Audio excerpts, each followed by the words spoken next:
All right, it's time for another episode of the 24th Floor. It's all about high school football today. We're talking about the teams who are starting slow and some of the teams that started from the bottom. You know the rest of that song, right? For more on today's big idea, here's Rich Denson. Rich, take it away. For the first time since 2015, 10 years, the Arlington Tigers are 3-0. How about them Tigers? Let's roll that big idea.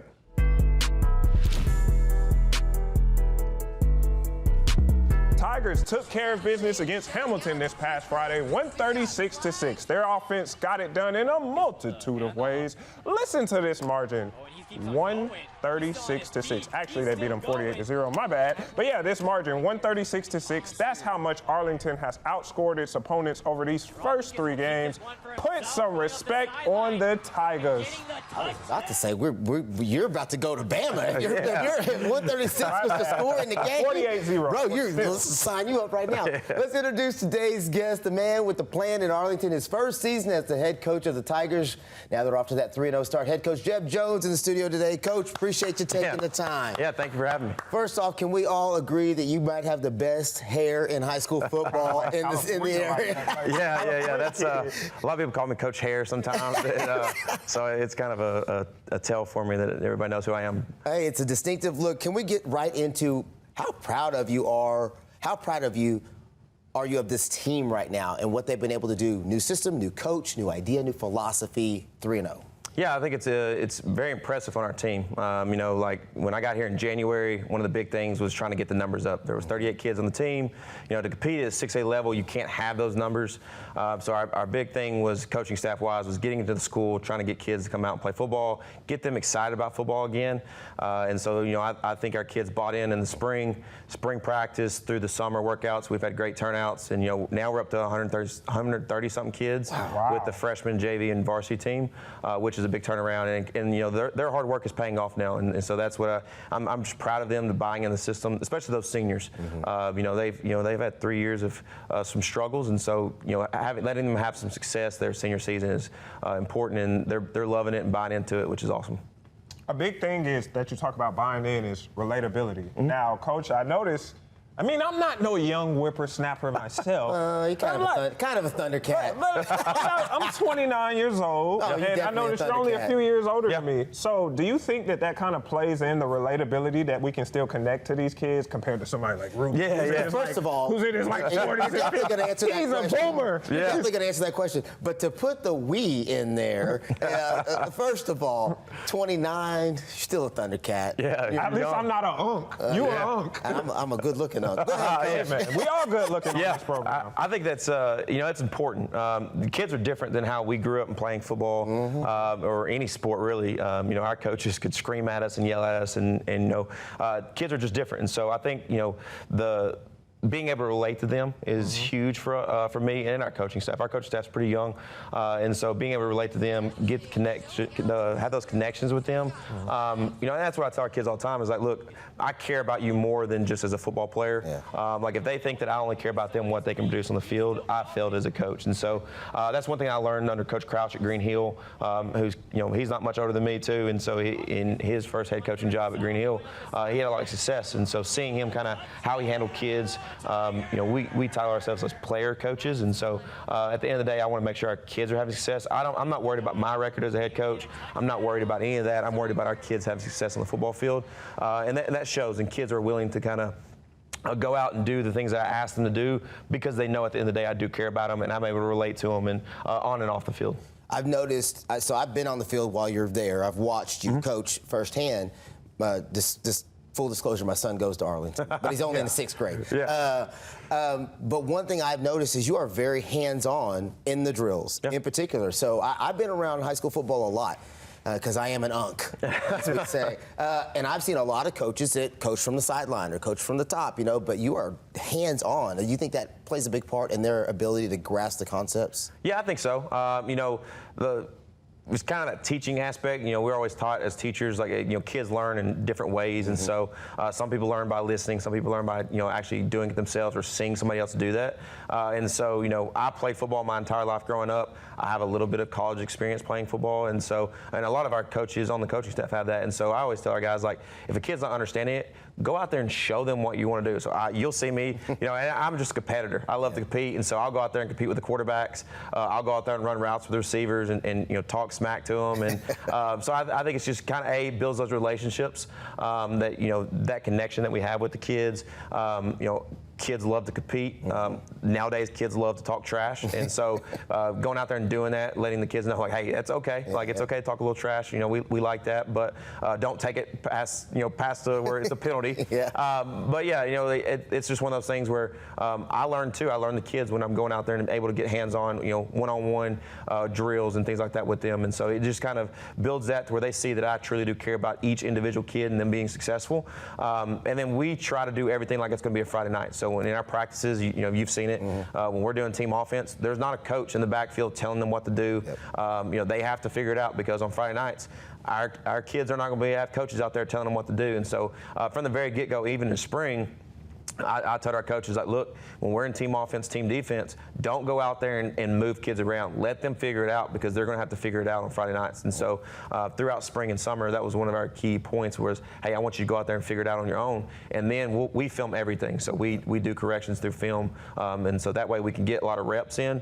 But then our kids have to figure it out on the fly. Yeah. Let's go over some names on your program. I jotted them down. And two names that stuck out to me. Obviously, shout out to our guy, former forefather of this program, Caleb Hilliard, on helping me out. Yeah. First name now I want to talk about, your quarterback, QB1, Rod Lucas. Now, I like that name because I think a hot rod, what I'm saying? And then Lucas, you think of the basketball, John Lucas and stuff like that. And your guy is a standout basketball player, Team Thad guy. So tell me how it was, like, convincing him to move from basketball to football, because a little birdie in my ear said he hasn't played football since 6th grade until becoming the starting quarterback for y'all. So tell me about how that was all like. So my very first day kind of at Arlington, we had a basketball game. We did like a meet and greet before the game. And so I love sports. So I've actually coached basketball. I've coached softball and baseball, and obviously coached football. But so I was at the basketball game, and I just saw him run out of the tunnel and watch him play, and I turned to one of the assistant coaches like, why is he not on the football team? He's 6'3", he's 215, 220, like, why does he not play football? And literally the coach goes, Coach, basketball kid, don't waste your time. Don't even try. And I was like, all right, I'm competitive, so that's a challenge. But with Rod, it was literally, there was one game, I think it was the Cordova game, where his leadership showed out as a freshman, and I just talked to him in the cafeteria. I was like, man, like, you as a freshman to show the leadership that you had, man, it's very impressive, like, great job. And I just started building that relationship. Never once talked to him about playing football. And then kind of as we kind of got a little closer, and he started fist bumping me in the hallway and coming up and talking to me, and I said, hey, have you ever thought about playing football? And he's like, yeah, I've thought about it, just never kind of got there. And I was like, man, I'd love to have you, come play football. I was like, man, we'll talk about it after basketball season. I'm not going to try to recruit you during basketball season. Like, I want you to go to state, like, focus on basketball. And then once basketball season ended, I kind of started talking to him, and he came up to me one day and was like, it was him and Nick Anderson, another basketball kid. They're like, hey, we're going to come out. Another basketball name, Nick Anderson. Yep, we're going to come out and play football. And I was like, I kind of was like, okay, like, I'll believe when I see it. We went on spring break, and him and Nick showed up that Monday, and they've been with us since. So, just seeing the progress, he was in a quarterback battle with, Jack Tidwell, who's somebody that's also getting a lot of reps at quarterback, and just seeing their competitive edge is huge. But, 6'3", 6'4", 220 as a sophomore. And the thing I like about him is he's just competitive. Like, he's a competitor. It doesn't matter. I mean, he had 7 touchdowns against Hamilton on Friday. And so and so it's one of those things where he leads the team. You do have to deal with some sophomore things, like he can be a little pouty sometimes, and when things don't get his way. But it's kind of that competitive edge. Like, people are competitive and they don't handle loss. They handle loss different ways. And so he's one of those that kind of gets quiet, and so as that relationship building as a coach, you got to know how to get him out of that. We have guys that they get mad at themselves, and we have guys that kind of get quiet and pout a little bit, and so handling that is something as a coach that's important to learn about your kids. And then, because real quick, Ruben, just merging worlds. So you have your quarterback who played basketball, then another player on your team is named Jaren Jackson Jr. And no, I'm not talking about the Memphis Grizzlies standout. This is a defensive lineman. He's a standout on the football field. Yep. Tell me about him. Yeah, he's a great get. He actually came in during the summer. He came over, transferred over from FACS, and so we were actually able to do the one-time transfer with him. He kind of came over with that, and so he leads the state of Tennessee in sacks right now. He just has that motor. We didn't know what position he was going to play. He's played a little outside linebacker. He's played a little running back. He's played a little defensive end. So the first couple weeks, it was just kind of figuring out what he fit. We actually started him at outside linebacker, and kind of in space, learning the pass coverages was kind of taking him a little bit of time. So we're like, hey, let's just put his hand in the ground, let him go. He has a high motor, and I think he's found a home pretty well on that defensive line. So those are two big guys coming out, and the Jaren Jackson Jr. If you look him up on Twitter when he first kind of reached out about it, I looked him up and I was like, he's not the basketball player for the Grizzlies. Like, let's see if we can find him. But if he was, we would also take him. I know we got to let you go soon, but real quick, let's talk about this Friday. It's homecoming. It's our game of the week. So talk to us a little bit about everything that's going on this Friday and why people should make sure they're out there to support. Yeah. A lot going on. Yeah, we do have a lot going on. First off, we want to say thank you for coming out and having us be the game of the week. So it is homecoming week. So we have all the festivities. It is also our Make-A-Wish week. So Arlington is very much involved in Make-A-Wish and working with Make-A-Wish. So we actually are going to have a little girl out on Friday, and she's going to be kind of there. She's going to be our team captain. She's going to lead us through the tunnel. I think she's going to do some stuff with the cheer and dance team. She's going to crown all the homecoming court. So it's kind of cool to have that out there. And then obviously ABC 24 game of the week. So we're excited to have y'all out there and watch it. And kind of what you said, we're scoring a bunch of points and our defense is playing phenomenal. So we plan on lighting the scoreboard up again if we can. And I'm just proud of our kids and the effort that they put into the team. We have a big game next week. So this week we're trying to make sure our kids focus on the week at hand. And we talk about all the time, just our goal is to go 1-0 this week, and that's it. Yeah. Well, Coach, we got to respect on them Tigers. Yeah, we got to let Coach go. Let's put that full screen up one more time if we can for the game of the week. I'm not sure if we can actually do that right now, with technology. There we go. So just so you know, we are there live at 5 and 6 with sports and weather. We'll be talking to Coach and talking to some of the other people who are going to be involved in the Make-A-Wish and try to get everybody the information they need to know. We want everybody to come out and support. If you haven't been to an Arlington game this year, you're missing out on some stuff because they do a lot of stuff during the game. We're talking about music, lights. It's got a whole different feel to it if you've never been to a game. So just trust me on that one. So we'll be out there this Friday. Make sure you come out and join us. Ridgeway at Arlington, our game of the week. Coach, thanks so much for your time. Yeah, thank you. Man. Kickoff set for 7 p.m. I'm going to try to grow my hair. So I got to notice something. Ruben didn't talk about food this time. Well, I'm going to get my food. Don't worry. The thing is, Coach, every time we bring a coach on, he'll always do all the pomp and circumstance, but at the end he'll be like, where's the cooking? And I'm like, bro. Well, I know where the food's going to be. I know where to find it. We got really good food. Yeah, we got really good food. What's the standout food at Arlington? I'll bring you some. No, he's not. He won't. Just so we're clear, I sent him a picture last week of what he wasn't going to get. Thank you. Shout out to Coach Jeb Jones for the time. Time for a quick break. When we come back, we're taking a look at the Friday Night Lights across the Mid-South, some of the recap of all the games you may have missed, and some of the action you might not have got a chance to see. We'll be right back. Yeah, absolutely.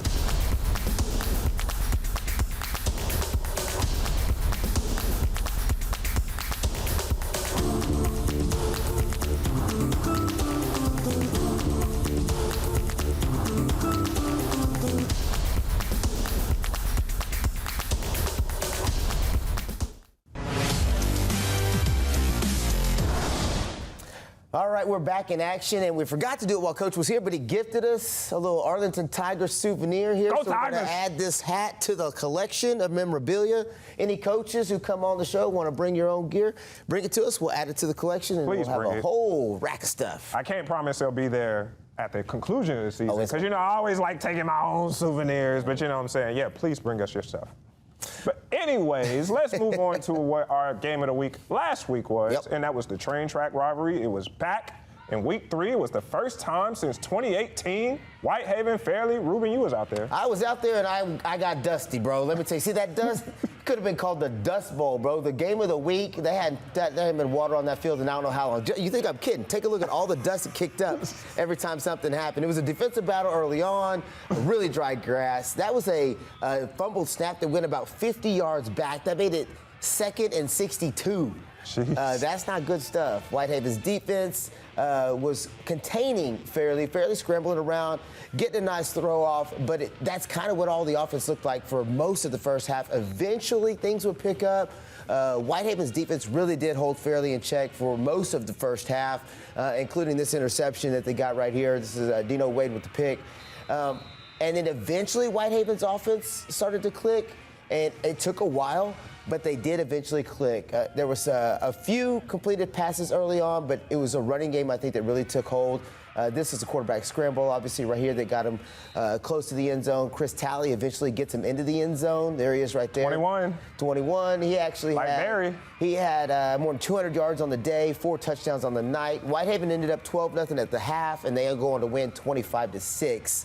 Again, not a lot of early offense in that game, Rich. And when I was out there, I kept expecting Whitehaven to, boom, because it had such a strong start to the season already. Yeah. But it was just something like, I don't know if it was the conditions or what, but nobody could get going. I kept thinking, man, that ball has got to be dusty. You ever played with a dirty football? From Oklahoma. All the dust that used to be out there. I wasn't alive during the Dust Bowl days. I was just about to say that, brother. I am not that old, big dog. The Dust Bowl was a long time ago, bro. I'm just saying in general, have you ever played football with a dirty, dusty football? Yeah. It's super hard to really get a good grip. Can't really get your grip on it. Yeah, and I think that might have played into some of the struggles of just the conditions of it. Plus, it was dusty. It's hard to read and see, get stuff in your eyes. And, yeah, it was a tough game. Eventually, Whitehaven pulled it out, but it was definitely not the barn-burning, let's go punch for punch game that I was expecting in the first half. As far as the rivalry, and it's, like I said, it was the first time those teams were playing since 2018, do you think it delivered as far as the environment, the atmosphere? Oh, man, it was packed. What was it like that? Okay. There were cars everywhere. There were 4 or 5 different people grilling out. There was music playing. I remember that part. I thought the atmosphere was great. The atmosphere of the game and the environment was great. I just think it took the teams a little bit longer to get going. Some of that might be the emotions of the neighborhood rivalry, and sometimes you get a little bit too geeked up to start the game, and you got to settle in and kind of do your job, which is always the word in football, right? Do your job, and I think that might have played a little part in it. Now, I remember going into that game, I told you about number 21, Christopher Talley, the running back. That was your first chance to get your eyes on him. What do you think about that kid? Well, when the dust wasn't flowing and I could actually see him, he's fast. Yeah. And he has absolutely great instincts when it comes to cutting in traffic. I mean, there's a lot of guys who are fast around the end, right? You get on the corner, you get to the edge, and nobody can catch him. His speed and change of direction, at the line of scrimmage and in between the tackles and guards, to me, that's what kind of stood out. Like, you could see the guy make a cut and change direction. He plays physical. He plays downhill. He's a little bit like an Adrian Peterson type of back, I think, in my mind. He's maybe not as big, bulky-wise, but as far as his downhill running and his ability to cut on a dime, change direction, and keep his speed while he does it, I was really impressed. That kid's good. He wears 21 for a reason. Yeah. He's looking like Barry out there. You say Adrian Peterson, I say Barry. Barry Sanders. Barry's a little 2-1. To me, though, Barry's a little bit more of a when Barry would run. You could almost see him stop at the line of scrimmage, read the hole, and then make his decision and move. And Chris has downhill speed. Like, when you give him the ball, just look, downhill speed right there. And then that cut right there is just his ability, just downhill speed. Yeah. Once he gets it, you have to really get 2 hands on him fast, because if he gets a step, it's going to be hard to catch him. Definitely one of the best running backs in our area. But let's move on to another game, Ruben, and that was out at Christian Brothers. What a win for Lausanne head coach Kevin LaCostra, returning to his old stomping grounds at Christian Brothers. That was the first time he was there since 2012. And, Ruben, I was there for this one. It was a defensive battle for most of the game. Both teams making drives that looked like it would lead to points, but then a big defensive stop would keep the scoreboard quiet. Things didn't eventually get going until about midway through the second quarter, when their quarterback for Christian Brothers, Cole Frazier, he pulled out the tush push, punching it in from 2 yards out. yards out. Sorry, tongue twister. Now you're talking about a Christian Brothers team that put up 61 points and 44 points in their first 2 games, and then when you look at this game, they only put up 7 points. This game ended up being won on special teams. The final score was 8-7. You would think, okay, Lausanne scored and went for 2. No, Lausanne scored, didn't get their extra point or 2 point. It ended up being they scooped up a blocked extra point and ran it back for 2 points. That ended up being the difference in the game. So first thing that I want to kind of talk about this game, that was the first time that I had been in Christian Brothers.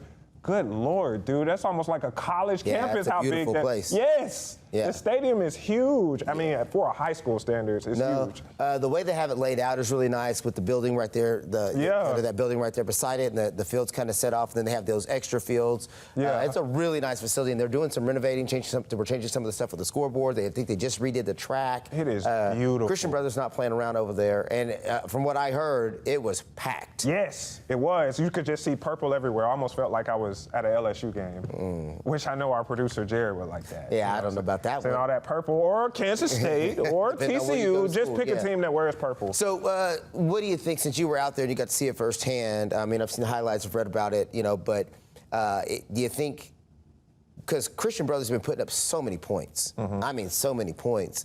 I think everybody was expecting this to be a shootout, and it just wasn't that. Yeah, because Lausanne, they are a team that puts up points themselves. But I think when you talk about the emotion of this game, it being Kevin LaCostro's first time against his former school, I think they wanted to keep everything disciplined. I think they wanted to keep everything structured and just kind of like have it be a grinded out game. And I got to admit, that first half, it was kind of ugly. You know what I'm saying? I was like, oh my God, would somebody please score? It would be missed opportunities on both sides. But I think sometimes when you talk about 2 of the prominent private schools in the Memphis area, sometimes that's just what it ends up being. And so, I mean, shout out to Lausanne getting the W, but.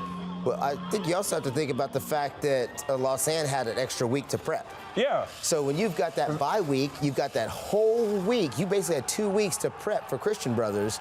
I promise you, Coach LaCostra was spending plenty of time dissecting the Christian Brothers offense so that his defense could do their job, because you get 2 weeks to prep for a team. Any coach will tell you they'd love to have 2 weeks to prep to slow down a high-powered offense. And the last time they played, it was against Southwind, where they got their butts whooped in their house. So they had a sour taste in their mouth. So, I mean, I like what I see from both teams going forward. So I think both teams have a bright future.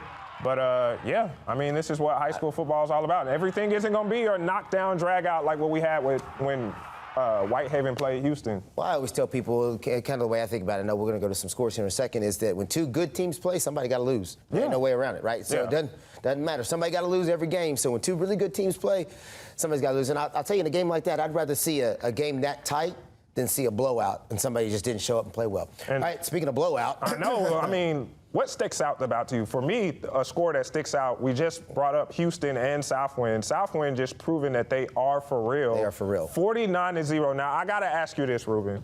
We talked to you a lot about how good Houston was going into the season. Back-to-back state championship appearances, won one, lost one. If I told you at the beginning of this season that Houston would be 0-3, would you believe me? Looking at their schedule, probably, maybe. 0-3? I don't know that I would have said 0-3, but I definitely could have expected a loss or 2. But now, if you'd have said they're going to get blown out, I would have said no. These games have been bad for them. That's what I'm saying. I would have never agreed that would have possibly happened. And it makes you wonder kind of what's going on. Like, is there something happening internally where it's just not clicking for those kids the way it needs to click? And only the coaches are going to know that. But I promise you, they are not happy right now with the tradition that school and that program has. That they'll have to find a way to turn it around quickly. I think maybe an underlying aspect is, Houston, that team that made those championship appearances, that was 25 seniors that graduated last year. That's a lot of kids you got to replace. So a lot of these guys who are playing now, they've been on the team, but they haven't had that starting playing experience. So it's almost like you're really starting from scratch. Yeah. But in a school the size of Houston, they're getting lots of reps in other ways, too. So, I mean, you would expect this. Football is always next man up. So you would expect those guys to be ready. Some of the other scores, Kirby, Yeah, especially MUS beating Bartlett, in week one. But, bringing up Bartlett, Melrose going into their house and beating them 20-13. So we're going to bring that score right back up in just a moment. Another thing that sticks out to me is Central. Put some respect on them, 38-37. All right, let's stay on this for just a second. We'll talk about a couple of these games. Collierville getting a close win after just having a close loss last week. So in Mississippi. Needing the win at this point in time to help set up some of those bigger games later. Melrose and Bartlett. Yeah, like I said, Melrose going into Bartlett, beating them, but Bartlett also 0-3. Yeah, as well, and they're struggling. Who would have predicted that? They're struggling in some ways. You've also got, look at the Olive Branch score, Olive Branch at Lewisburg. Yeah, get some luck. See, a fun fact, I didn't even know where Lewisburg was until, one of our producers had told me that she lives out in Lewisburg. I was like, where is that? I had never heard about Lewisburg. So some surprises, the Bartletts, the Houstons, but you're also seeing not a lot of just undefeated teams right now. Yeah. You're seeing people are taking losses across the board, one here, one there, which I think sets up a great back end of the season at that point in time. Yeah, and then Bolton, another thing I want to point out, Bolton, it was their first game since their player had passed away. And they played earlier this week on Thursday to even take the field because the first two games they forfeited. Yeah. So to finally be in the mental space to take the field, I think that's admirable. I think this week, I want to overlook that score of them getting shut out 29-0. The fact that these kids can even just take the field for that. And I just kind of want to do a little plenty aside. When I was a senior in high school, we had a player who passed away who died on the field from getting hit. And I always wondered how our team would be able to respond to that and rally. And we end up going off and going undefeated and winning the state championship. But, the other side of the coin is Bolton. What those kids are going through, we can't even put it into really words. So for them to take the field this past Thursday and then decide to continue to go into their season, a tip of the cap for them. Yep.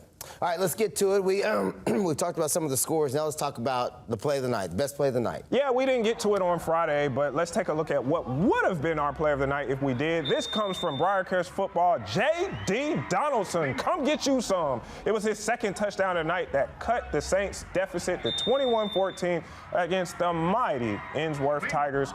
Briarcrest went on to lose by that score, but still, kudos to that kid for making that snag, Ruben. Look at him wearing number 7. Yeah, I'm not, I want to see, all right, okay. I still think our first play of the night is our top play of the night. Yeah. All right, so the game winner. If you want to send us your play of the night, you can do so by using some of the information you see on the screen. You can do @RubenDiaz TV, that's our Twitter or X, as you call it. And then Rich's is RD2 Sports. Yep. And then send that text line, 901-321-7520. What's the hashtag, Ruben? Hashtag ABC 24th floor for that. And you give us the name of the player, the game situation, and some of that information so we could definitely shout out the kid when we do the play of the night. Yes, the more details you give, the better that we'll gas it up. As Ruben said, that first play of the week is, or play of the night, I should say, still is our favorite because that was a game-winning touchdown. Yeah. Right. So make sure you give that situation, folks. Let's talk about the games we're watching on this week. We showed you some of the scores from last week. Let's talk about some of the games we're going to keep an eye on this week. You got Germantown at Whitehaven. Ooh, that's going to be a good one. Southwind at White Station. I think that's another potentially really good one. Then Collierville's back at home as well. There are some games on here, that I think have a chance to be pretty solid games. We talk about Collierville. This is the third Mississippi team they're playing. So I wonder, if hard that to get was games. Yeah, that's what I was just about to say. Yeah. What is up with all these Mississippi teams? Well, it's hard to get the games when they change the alignment around. Some of these coaches have already told us it was, you could fill 2 or 3 games before, but now having to fill 4, 5, or 6 games is tough. And that's what you're seeing with some of these schools like Collierville. They're having to go out of the area to find games to get people to play them, and so that's what you're seeing. And I've talked about it on this program. Mace, defending state champs. This is their first home game this week on Thursday. Thursday night football. Don't even get Friday night. You're the defending state champions. Welcome back, Coach Cedric. We'll have scores from tons of those games coming up this Friday when we do our high school football coverage. Yes, sir. Now let's get to a quick break. When we come back, 901 bets. I will give the latest bets from Bill. And I always give these takes about what my picks. What does my record look like? I'll tell you after the break.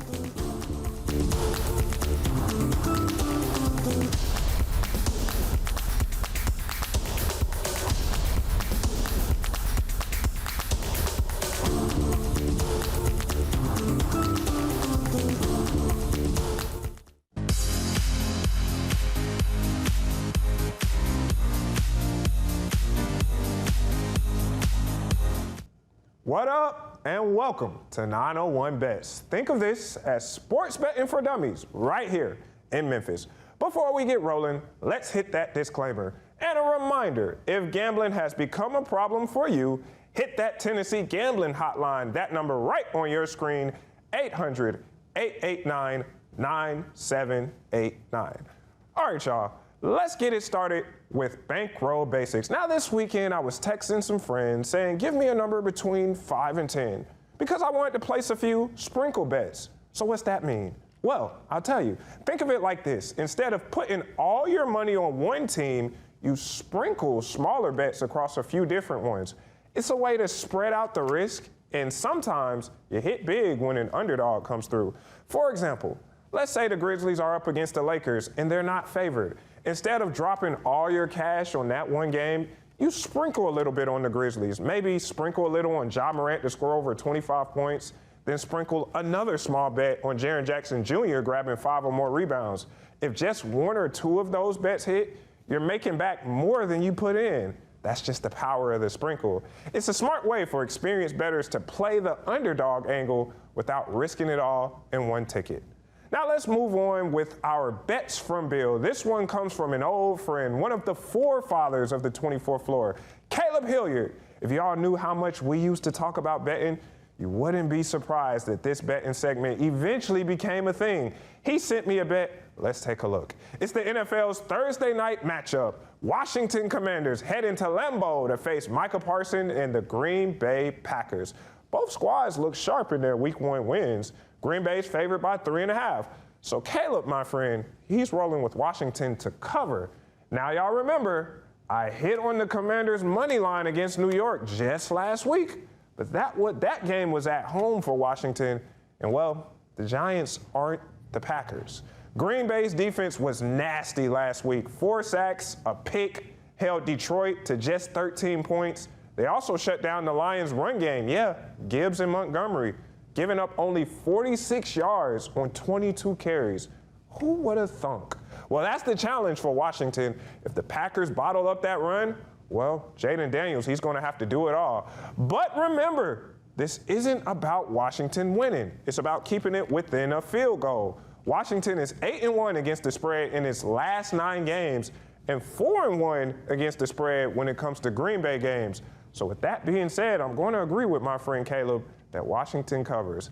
And if y'all were just curious how I've been doing on some of these betting predictions, let's check in on my Bluff City Lions record this past weekend. I went 2-2.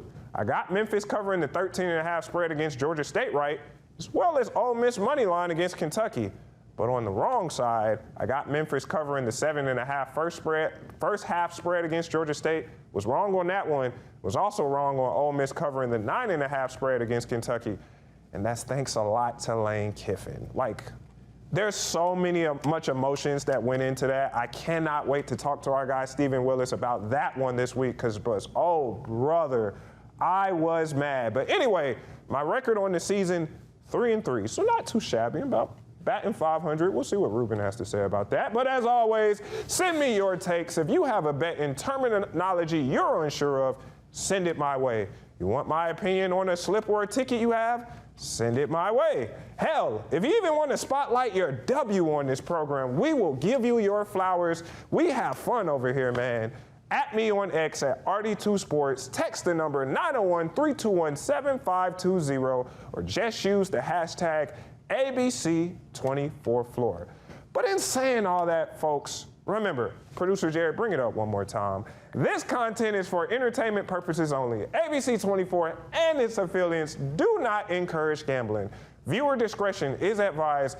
Any betting decisions you make are solely your responsibility. We are not responsible for any financial losses or wins resulting from information presented on this program. Well, that will do it for today's 901 Bets. We've got the best thing we saw coming up. We'll be right back.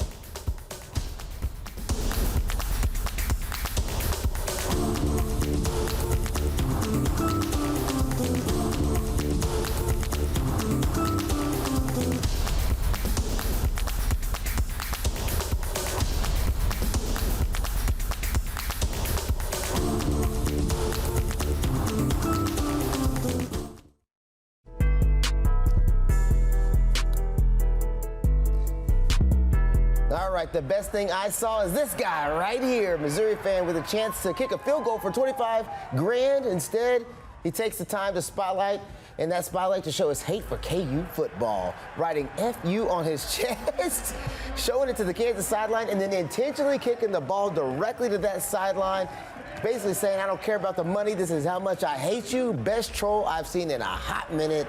Hats off to that man right there. Now, you know I'm one for a good troll, and I know you are as well. But my biggest thing was when he kicked the ball to Kansas, it didn't go nowhere close to them. It's like he's kicking soccer. Like, okay. I think the point of it was I get saying, the gesture. I don't care. The money is irrelevant. It's about pure hate. It's about pure hate. I love good old-fashioned hate. Well, sometimes we just need more of that. We just need more haters. Ruben's a natural-born hater. We just need more of that. Am I a natural-born hater? Maybe a little bit. So what you think about my 3-3 record so far in betting? I think if you're okay with being average, best of luck to you, that's brother. what I'm talking about. A hater. That's what we need right there. A hater. A hater. But a good thing. So fun fact, our old boss, Denisha Thomas, she went to Mizzou, and I saw her story. She was loving it. She was like, FKU. She probably didn't say that verbatim, but she was feeling it, FKU. Well, the fan said it best. All right, what's the best thing you saw? Well, Ruben, the best thing I saw, one of the greatest regular season football games I've ever put my eyes on. The final home opener in the legendary Highmark Stadium in Buffalo, and those Buffalo Bills. Nobody circles the wagon like them, Ruben, erasing a 15-point deficit in the fourth quarter to beat the Baltimore Ravens on Sunday Night Football. Ruben, this game had everything you wanted. 2 MVP quarterbacks, but 2 dazzling running backs, even though that wasn't dazzling what Derrick Henry did right there, fumbling the ball, which set up Buffalo's comeback. Josh Allen, he went and got it, Ruben. 394 yards, 4 touchdowns, MVP. Yeah, really, to me, the story of the whole night is the fact that Matt Prater kicks the field goal. I know. And the dude had only been on the team since Thursday. I know. He practiced with him one time. And then he had told Josh Allen, he said, I'm going to give you everything I got. I know I haven't been here that long, but I'm going to do my best. Dude hits 3 field goals, including the game winner, while having only been with the team for 2 or 3 days. Well, kicking is still like a sore suspect for me. Oh, yeah, because of your team? Yeah, my Falcons, man. But we don't got to talk about it. Talk about this. We don't, but I mean. But I mean, hats off to Josh Allen and the Buffalo Bills, but really it's what's wrong with the Ravens defense. Yeah, I mean. You scored enough points to win the game. 40-25. Less than 10 minutes. They did all that in 4 minutes. Like, one of those touchdowns to Keon Coleman, it was like a bobble. It bounced off and into the back of the end zone. It's just everything goes. But I said it had to be something in the air because it's the last home game at Highmark Stadium. Man. You talk about everything that's happened there for the Bills. And, hey, man, Josh Allen, he heard the noise. People were saying he shouldn't have won MVP. It should have went to Lamar. And for most of the game, they were right. What that is. The defense led up too early. That's all it was. They scored 40 points, thought they had to win. Got to stay. Do you think that game kind of just erases Derrick Henry's performance? No. I mean, he climbed the rushing touchdown mark, but then now everything people are going to remember about is the fumble. When this season's over, he'll still get his flowers. I hope so. King Henry, one of the best I've ever seen. I guess we have one more. Best thing we saw, last but not least, we have producer Jared's pick for the best thing he saw over the weekend. Look at that 66-year-old Kent Broussard is the oldest member of the LSU marching band by 41 years. He didn't get a senior accommodation. He had to enroll in class and try out just like everybody else. If you didn't know, producer Jared is a diehard LSU fan. He says the retired accountant embodies everything LSU football is all about. Never giving up, defeating the odds, always having fun, yada yada. That's a PSA for LSU. I don't know about our producer Jared. Man. It's like a few weeks ago he was sitting here mad about Texas, and now all of a sudden he put in there LSU fan. I'm like, pick a side, dog. Like, who are you with? But another thing I thought about when I saw this video, I thought about you because I was like, just imagine Ruben in a marching band. Ruben I ain't never played an instrument, bro. I don't know about you. But you ain't too far off on the age. You look like the kind of dude who's played a trombone a day or two. I played the saxophone at Oklahoma State. Never played an instrument. Our alma mater. But what I will say is, hats off to the old dude for hanging in there, getting his, doing what he wants to do. I don't know that embodies LSU. You know what I'm saying? Unc still got it. Unc still got it. That's my bad knee. Unc still got it. First of all, I'm not his uncle. I just want everybody to know that. Just so we're all on the same page. Secondly, I don't know the point I was making. I don't know that embodies LSU. I don't either. I mean, what does that really embody? An old dude playing an instrument. I guess if you're an LSU fan and that rocks for you, Hey, Jared, man. go for it. I would have said something a little different, but that's just me. In the past, we've seen old guys suit up for football teams. Usually it's D2, D3, but to see a 66-year-old and in he's the band, having fun with it too. you know what I'm saying? Kent Broussard, you know. All right, do your thing, Kent. Do your thing. All right, so that's going to do it for today's episode of the 24th Floor. Shout out to everybody who made today's show possible. Especially our guy, producer Jared Robinson, J-Rob. Teams every week. And Brooklyn, switching teams up. Next week he'll be on Kansas State, who knows. And Brooklyn High for their work behind the scenes. He might be on Houston too. Behind the scenes, putting the show together. Big shout out to Coach Jeb Jones of Arlington High School. Jared might also rock with Rice next week. We'll see. Have a great day, everybody, and we'll see you on the other side. Don't forget, he's 3-3 when it comes to bets, so don't be average like Rich. Be better. Be better. See it. I'm not even going to try to get You got to end on some hate. Gotta be a hater.